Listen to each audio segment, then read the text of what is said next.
sa radyo. Aksyon! Radio!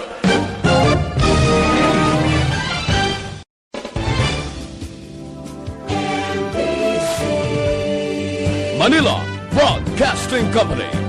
Sa balita, komentaryo, isyu, serbisyo publiko. Aksyon Radio!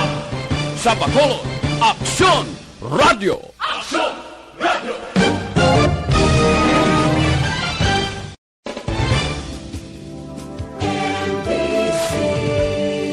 Manila Broadcasting Company. Sa balita, Aksyon! Balita Evening Edition. Magadulong sa inyo sang mga nagapanguna nga balita lokal, national, international, sports, kag entertainment. Aksyon! Balita Evening Edition. Kag karon ang inyo news team. Una sa balita, una sa aksyon.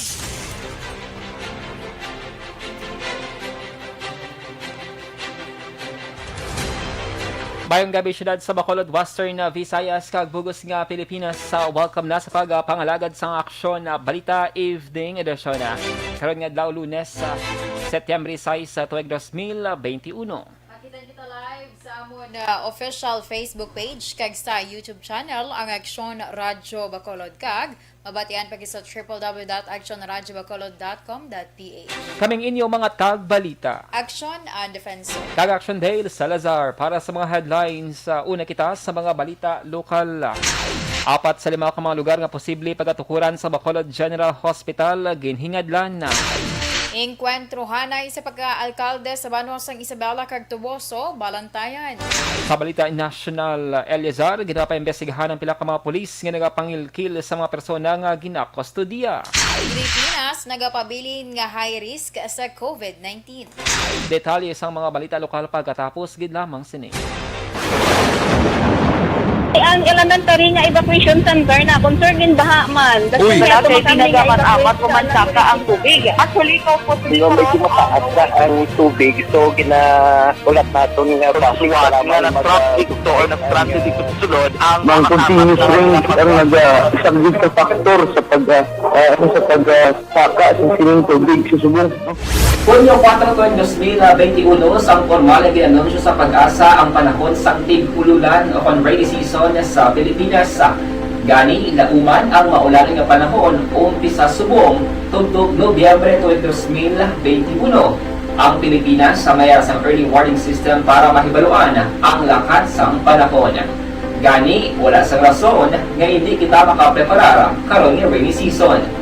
Yari ang ilang mga action tips nga dapat mo may baluan karon nga panahon sang tig-ululan. Kung nagapuyo sa lugar nga masami ginabaha, mag-monitor sa balita para sa anunsyo sang pag-asa sa lakas sang panahon. Isa sa pinakapos nga pamaagi para malikawan nga magsulod ang baha sa balay, among paggamit sang sandbag. Ang sandbag ang isa ka sako nga may unod nga balas nga pwede ibutang sa pertahan upon ginaagyan sang tubig para temporaryo nga makontrol ang pagsulod sang tubig sa inyong nga balay. Antes naman ng rainy season, dapat nakapreparar ka na sa pagkaon, flashlight, pito, kandila, hygiene kit, power bank, transistor radio, importante nga mga dokumento, kag iban pa nga kinahanglanon. Ini ang dapat isulod sa go bag nga dapat ibutang sa isa ka lugar nga mapus kuhaon sa tion nga kinahanglan nga mag-evacuate. Sa tion sa pagbaha dapat butangan sang tape ang saksakan sang mga outlet kag ibutang sa mataas nga mga lugar ang appliances. Kunyara sa evacuation center, dapat man nga ipatuman ang minimum health protocol, face mask, face shield kag social distancing batok sa COVID-19. Sa panahon sa tig-ululan, dapat man proteksyonan ang ikaayong lawas batok sa tila ka mga masakit, kang isang dengue, leptospirosis, cholera, typhoid fever, hepatitis A, influenza, kag iban pa. Nagpanugyan man ang DOH kay pabili ng proper hygiene kay pag-inom sang limpyo nga tubig. Lutuon sang husto ang pagkaon para malikawan ang contamination. Maghugas sang kamot antes kag pagkatapos ang kaon, kag matapos nga mag-usar sang banyo. Likawan man ang paglangoy o kon pagtubog sa baha. Kini sa Aksyon Dale Salazar para sa Action Tips nga nagapahanundong nga maghalong sa tanan nga tion.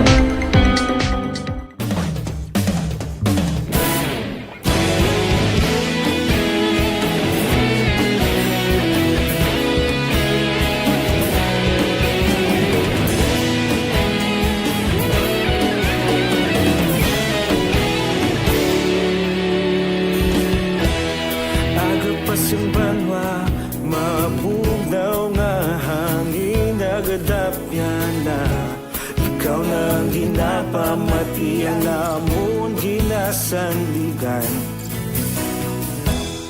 Tingog sang probinsya, kamatuuran ginapalap na. Minsay nga may dala, paglaong kag kasanat. Tinuig na nagligan, ikaw gihapon ang ako nga estasyon. Sa pagbutlak sang adlaw, sa pagtuhaw sang biton. Mga balita nga may dala inspirasyon. Aksyon radyo, bakolod man sa gihapon. Padayon aksyon radyo, bakolod saludo sa imo. Padayon aksyon radyo, salamat sa pagserbisyo. Patas kag balanse, patuod nga mensahe, wala sang hinadang pilihan. Padayon aksyon radyo.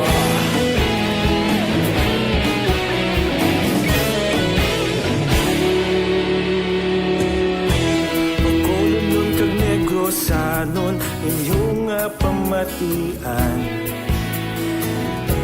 Istasyon nga nagkapalaplag sang kamatuuran. Mabakod nga prinsipyo, reporter handa sa serbisyo. Kahapon, karon kag sa gihapon, kita magapadayon. Tinuig na nagligan, ikaw gihapon ang ako nga estasyon. Sa pagbutlak sang adlaw, sa pagtuhaw sang biton. Mga balita na may dala inspirasyon. Aksyon radyo, bakolod man sa gihapon. Padayon aksyon radyo, bakolod saludo sa imo. Padayon aksyon radyo, salamat kit sa pagserbisyo. Patas kag balanse, matuod nga mensahe, wala sa ginadang piligan. Padayon aksyon radyo. Una sa balita, una sa aksyon, sa Bacolod Aksyon Radio. Una sa balita, una sa aksyon, sa Bacolod Aksyon Radio. Ikaulog na na'y sinsan ano nga kaintangan. Responsable nga pagbalita, kagaya nga ipalak na. Malasig pero sigurado, aksyon na may dala at palangga. Sa balita, una sa aksyon. Lasay sa 19 Action Radio Philippine Standard Time kagkaron sa detalye na sang mga balita lokal. Ginhingad na ni Congressman Greg sa tayang 4 sa 5 ka mga lugar nga posible pagatukuran sa Bacolod City General Hospital. Suno kay gasataya ini nga mga lugar ang sa area sang Barangay Felisa, Barangay Bata, Barangay Vista Alegre kag Barangay Alihisa. Samtang may sa kaluyag magdunar nga hindi paluyag i-anunsyo ang ikalima nga lugar. Suno sa kongresista sa tion nga maghaganhagan ng COVID-19 cases sa Manila, magapadulo ang team sang DOH sa Bacolod para sa site inspection sang lugar. Ginalantaw ni gasataya nga kung wala sang problema, posible maumpisahan ang konstruksyon sang hospital sa unang quarter sang 2022. Nalakip na sa DOH 2022 budget ang 250 million pesos nga pondo para sa pagtukod sa mga proyekto. Una na ang ginpahayag ni gasataya nga magabulig man si House Speaker Lord Alan Velasco sa pagpatukod sang hospital. Si Negrense Senator Juan Miguel Zubiri ang una naman sadto nga nagkometer sang 200 million pesos para sa hospital. Ang areas mo magyapon to may nagpropose sa Felisa, sa Vista Alegre, then sa Bata area, 3, then may isa daw sa Alihis bala, pero ginapa-request pa kung anong update, no, if they're still willing, and then may isa. Nabatian si Congressman Greg Gasataya. Apektado si Bacolod Councilor Dindo Ramos sa natabo nga pagwa ni Councilor Al Victor Espinos sa Grupo Progreso nga ginapamunuan ni Mayor Bing Leonardia.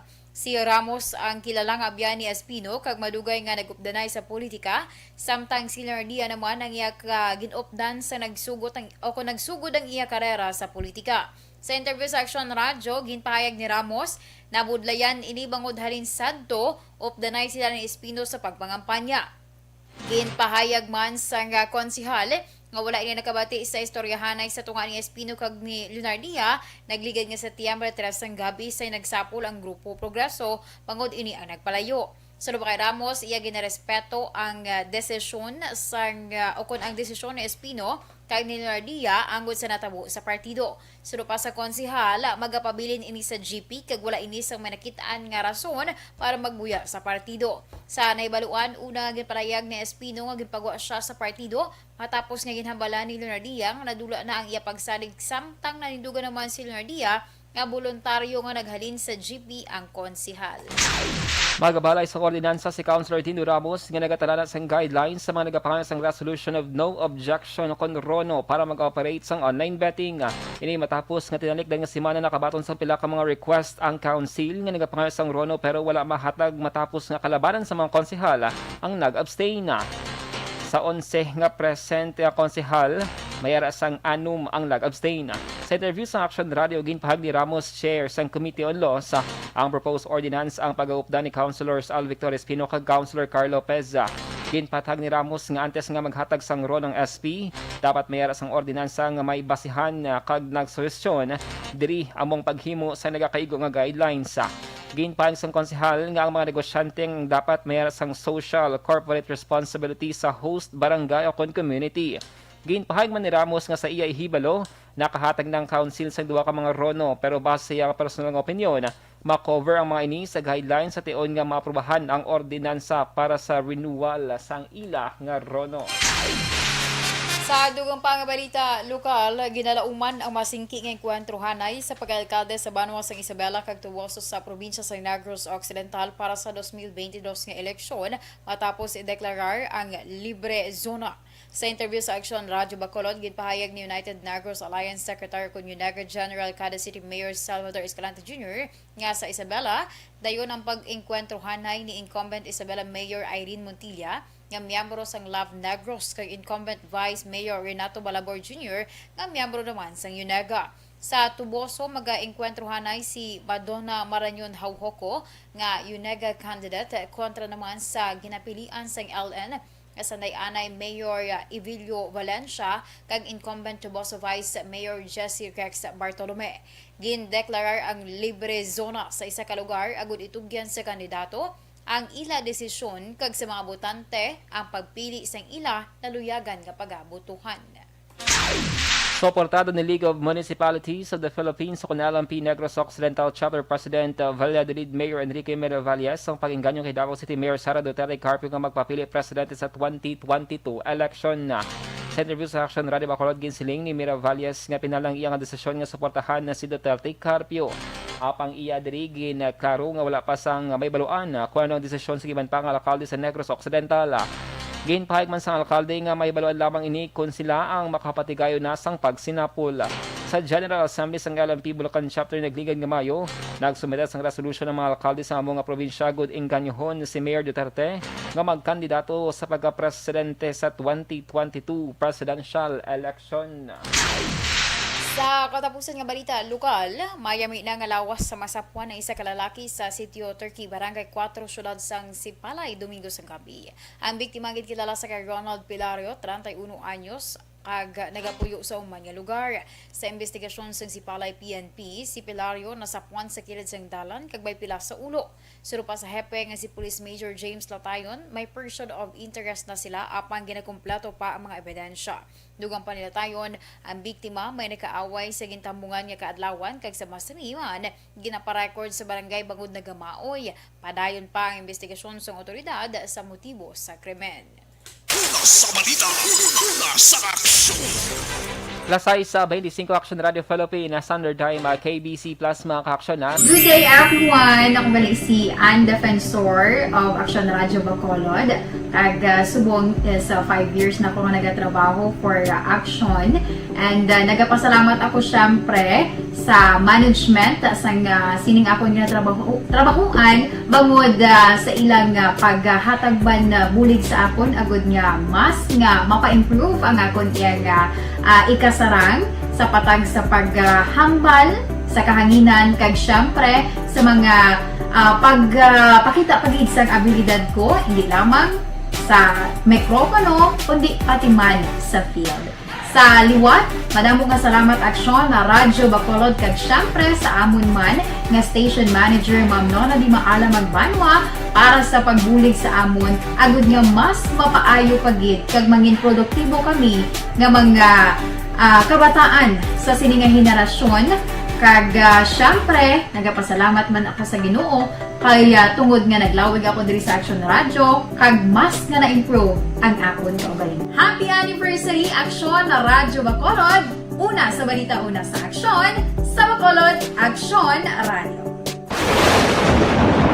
Ang elementary nga evacuation center na concern din baha man. Uy, Kasi amat kumansaka ang tubig. Actually, ikaw po Medyo mataas na ang tubig. So, ulat natin nga pasuwat nga ng traffic to or ng traffic dito sa sulod ang Mang continuous rin ang nag-subject sa factor sa pagsaka sa sining tubig sa subong. Hunyo 4, 2021, sang formal na ginanunsyo sa pag-asa ang panahon sang tig-ululan o rainy season sa Pilipinas. Gani, lauman ang maulan nga panahon umpisa subong tuntog Nobyembre 2021. Ang Pilipinas sa mayar sang early warning system para mahibaluan ang lakat sang panahon. Gani, wala sang rason nga hindi kita makapreparar karon nga rainy season. Yari ang ilang mga action tips nga dapat mo may baluan karon nga panahon sang tig-ululan. Kung nagapuyo sa lugar nga masami ginabaha, mag-monitor sa balita para sa anunsyo sang pag-asa sa lakat sang panahon. Isa sa pinakapos nga pamaagi para malikawan nga magsulod ang baha sa balay, among paggamit sang sandbag. Ang sandbag ang isa ka sako nga may unod nga balas nga pwede ibutang sa pertahan o kung ginaagyan sang tubig para temporaryo nga makontrol ang pagsulod sang tubig sa inyong nga balay. Antes naman ng rainy season, dapat nakapreparar ka na sa pagkaon, flashlight, pito, kandila, hygiene kit, power bank, transistor radio, importante nga mga dokumento, kag iban pa nga kinahanglanon. Ini ang dapat isulod sa go bag nga dapat ibutang sa isa ka lugar nga mapos kuhaon sa tion nga kinahanglan nga mag-evacuate. Sa tion sa pagbaha dapat butangan sang tape ang saksakan sang mga outlet kag ibutang sa mga taas nga mga lugar ang appliances. Kunyara sa evacuation center, dapat man nga ipatuman ang minimum health protocol, face mask, face shield kag social distancing batok sa COVID-19. Sa panahon sang tig-ululan, dapat man proteksyonan ang ikaayong lawas batok sa nila ka mga masakit, kang isang dengue, leptospirosis, cholera, typhoid fever, hepatitis A, influenza, kag iban pa. Nagpanugyan man ang DOH kay pabili ng proper hygiene kay pag-inom sang limpyo nga tubig. Lutuon sang husto ang pagkaon para malikawan ang contamination. Maghugas sang kamot antes kag pagkatapos ang kaon kag matapos nga mag-usar sang banyo. Likawan man ang paglangoy o kon pagtubog sa baha. Kini sa Aksyon Dale Salazar para sa Action Tips nga nagapahanundong nga maghalong sa tanan nga tion.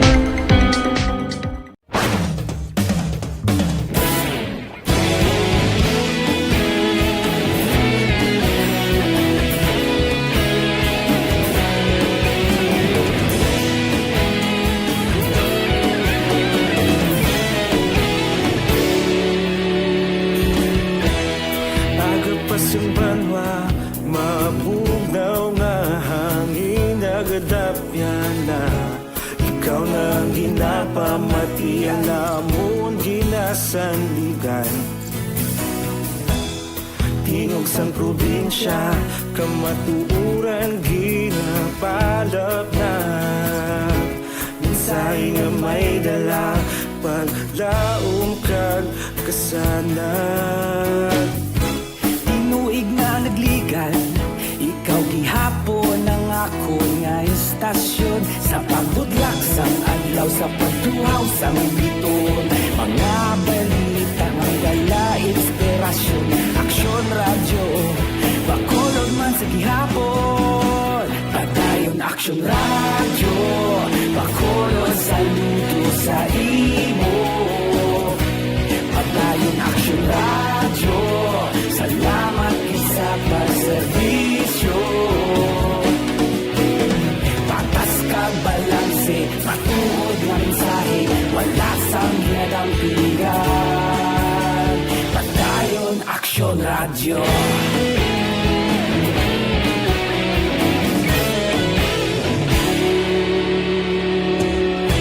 Pagkulong yung kag negro sanon inyong pamatian.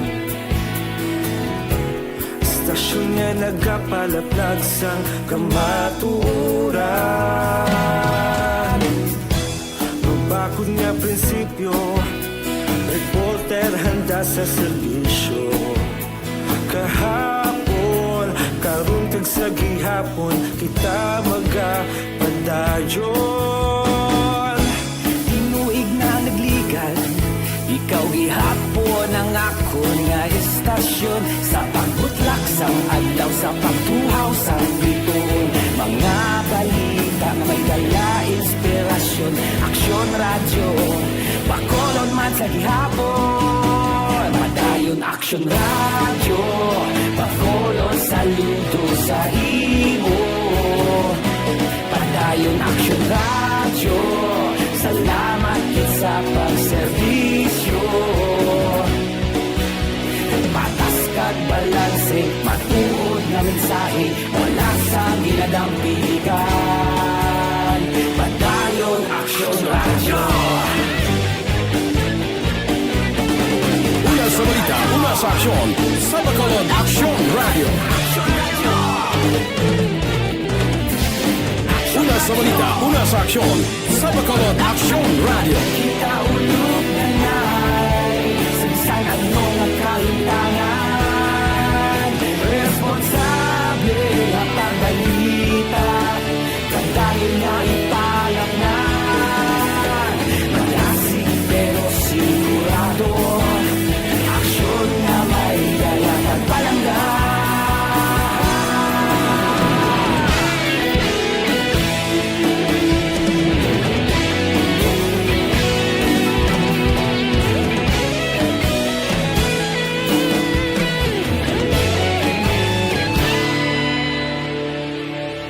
Padayon Aksyon radyo, bakolod saludo sa imo.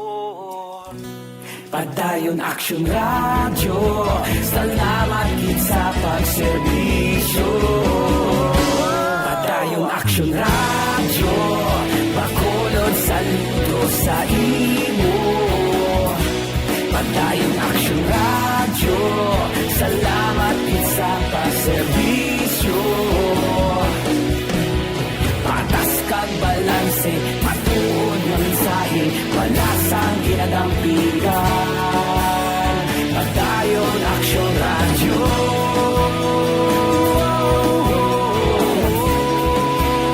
Padayon Aksyon radyo.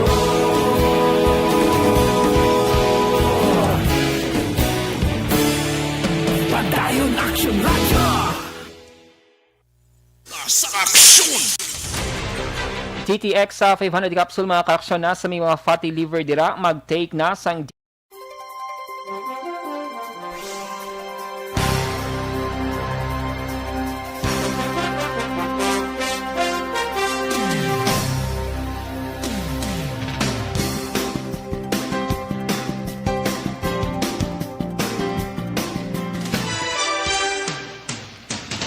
kagkaroon sa detalye na sang mga balita nasyonal. Nagmando si PNP Chief Guillermo Salazar sang maidid nga investigasyon sa ginaligar pagpangilkil sang pila ka mga pulis sa mga persona nga ginakustodiya. Sa ginpagawa nga statement subong nga daw ginpahag ni Salazar nga nakabaton ini sang reklamo nga pila ka mga pulis ang hungod nga ginadelay ang pag-release sa mga preso bisan nga mayara na sang mando gikan sa korte. Ginpahayag sang PNP Chief ginmanduan na sini ang Integrity Monitoring and Enforcement Group nga usisaon kag operate ang ini nga issue. Ginbulgara ni Salazar nga pila ka pulis ang ginaligar nagadelay sa pag-release sa mga preso para magpangilkil sang visitation fee, board and lodging fee kag protection fee. Ginaligar sa may bulbado nga pulis nga hindi pa nila mahilway ang preso bangod ila pa usisaon na kun bala nagapangatubang paini sang iban nga kaso. Pero ginpatag sa PNP Chief nga ang background check sa mga preso ang dapat pati gayunon matapos nga maaresto. Nagapabilin nga high-risk area sa COVID-19 ng Pilipinas, sa diin ginalauman ang dugang nga pagsaka sang kaso sa mga masunod nga semana. Sa online briefing, ginpahayag ni Health Undersecretary Maria Rosario Vergere nga ang Pilipinas may 32% nga kaso sa sulod sa nakaligad nga 2 ka semana kung ikomparar sa 72% sa una nga monitoring. Ang Pilipinas nakarecord man sang average daily attack rate nga 15.79 cases sa kada isa ka gatos ka populasyon halin Agosto 23 tubtob Setyembre 5 tubtob naman 11.96 ka mga kaso halin Agosto 9 tubtob Agosto 22. Sa katapusan nga balita national, ginapanawagan ni Senador kag subong Deputy Speaker Loren Legarda nga ipasiguro ang kaluwasan sa mga manunudlo ang pinaka-prioridad sang gobyerno sa pagrekomendar sang pilot run sang face-to-face learning. Sining mga nakaligad nga daw lamang nagrekomendar ang DOH kag DepEd nga makapatigayon sang pilot face-to-face classes sa 120 ka mga eskwelahan nga sa low-risk areas sang COVID-19. Sunod sana ni Senador na hangpan sini ang kabudlay nga ginapangatubang sang sektor sa edukasyon sa mga manunudlo estudyante kag mga ginikanan para mahatag ang maayo kag dekalidad nga edukasyon sa piyak sang limitado nga resources sa giban pa nga mahangkat sang blended learning system. Ginpahayag man ni Legarda nga tama kabudlay takson ang development kag progress sa mga kabataan sa karon nga sitwasyon sa edukasyon ilabi pa nga wala may baluan kung sila ang nakahibalo kag nakahangop sang ila ginatun-an. Para kay Legarda, isa ka mayo nga pag-umpisa ang amat-aman nga pagbalik sang face-to-face learning. Apang kun mangin maayo ang resulta sang pilot run, kinahanglan nga ipasiguro nga may maayo nga assessment, mapabili ng health protocol kag proteksyon sa ikayong lawas sang mga pumuluyo. Balita, una sa aksyon! Lasay sa 38 Aksyon Radio Philippines Standard Time, D3 bayo mga ka-aksyon na nagabalik-balik.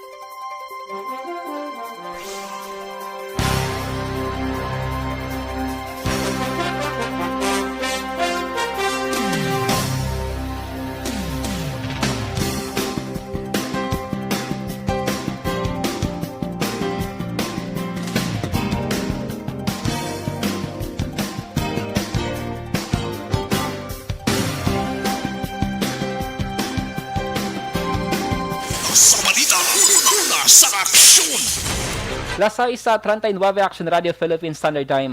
Antes kita nga magtakop aksyonan, magagabot kita sing sa lucky winner para sa ating pasada pa premyo Panalo 2021. Pasada pa premyo Panalo 2021. Anong para mo? 1, 2, 3, 4! Samtang nagabiyahe, magpamati sa Aksyon Radyo Bacolod. Pasada pa premyo Panalo 2021. Basi, ikaw na ang tagdaog sa 500 pesos sa cash sa kada adlaw. Dari lang sa number 1 AM radio station. Aksyon Radio! Magkuha na sa entry form sa good na kapasakop sa Pasada pa premyo Panalo 2021. For DTI Fair Trade Permit Number R6 Negros Occidental 085 Series of 2021. Yes mga ka-aksyon sa sining mga tiniwang ginagabot na ni Aksyon ang Defensor ang aton sining lucky winner subong Setyembre 6 tuig 2021. So Aksyon an Aksyon na yes, sa aton subong gina-check ang lucky winner naton subong gabi. Oy, congratulations! Congratulations, Gida! Sa mga taga-barangay Bata Action Ana, Bacolod City, si Rodrigo. Rodrigo Alindahaw, isa ka tricycle driver. Congratulations, 61 years old. From Barangay Bata, Bacolod City, Action Ana. Siya nga ito sining lucky winner subong Setyembre 6 tuig 2021. So kinahanglan niya aksyonan nga mag-claim siya sa nga premyo magpadulong lang diri sa may Aksyon Radio Bacolod. So sa liwat, congratulations sa Within 18 hours na yes, lang. aksyonan Rodrigo Alindahaw, tricycle driver, 61 years old from Barangay Bata, Bacolod City. Pasada Papremyo Panalo 2021. Samtang nagabiyahe, magpamati sa Aksyon Radyo Bacolod. Pasada Papremyo Panalo 2021. Basi, ikaw na ang tagdog sa 500 pesos sa cash sa kada adlaw. Dari lang sa number 1 AM radio station. Aksyon Radio. Magkuha na sa entry form sa good na kamasakop sa Pasada Papremyo Panalo 2021. For DTI Fair Trade Permit Number R6 Negros Occidental 085 Series of 2021. Inyo nabatian ang kabagusan ng mga balita sa Aksyon Balita Evening Edition. Karon nga adlaw Lunes, Setyembre 6 sa tuig 2021. Salawat kaming inyo mga tagbalita. Aksyon and Defensor. Ikaw Aksyon Dale Salazar. Una sa balita, una sa Aksyon sa Bacolod Aksyon Radio.